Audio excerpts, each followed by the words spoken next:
Pas d'armes, pas de haine, pas de sang, le peuple du Congo doit rester uni.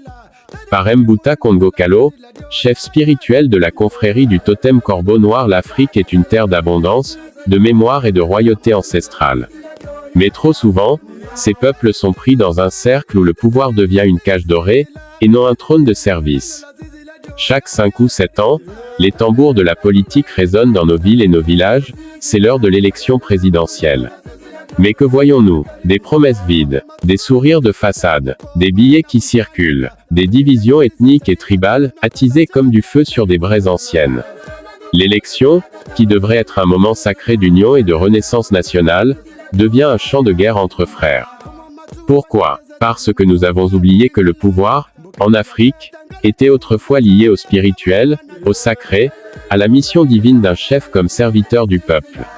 Le roi, le chef ou le président n'était pas au-dessus des lois, il était lié à la terre, aux ancêtres, au serment du Muntu, l'homme complet.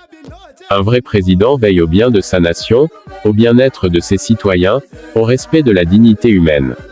Il est proche de son peuple, il écoute les douleurs silencieuses des femmes, les cris muets des jeunes, et les soupirs des anciens. Il ne se cache pas derrière des murs, il marche parmi les siens. S'asseoir sur le fauteuil présidentiel ne vient pas seulement des urnes. Cela vient aussi du choix des ancêtres, de l'acceptation de la terre-mère, et de l'alignement avec le destin profond de la nation.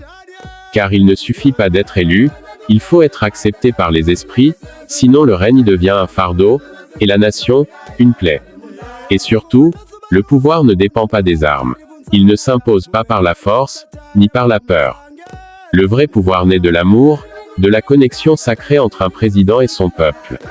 Celui qui gouverne avec amour n'a pas besoin de se cacher derrière des blindés, car il est protégé par les cœurs et les prières de ses enfants. Mieux vaut vivre heureux que de vivre dans la joie. Car la joie est passagère, souvent liée à l'instant, mais le bonheur profond, lui, se construit dans la paix, la justice et la dignité. Vivre heureux, c'est vivre en harmonie avec soi, les autres, et les ancêtres.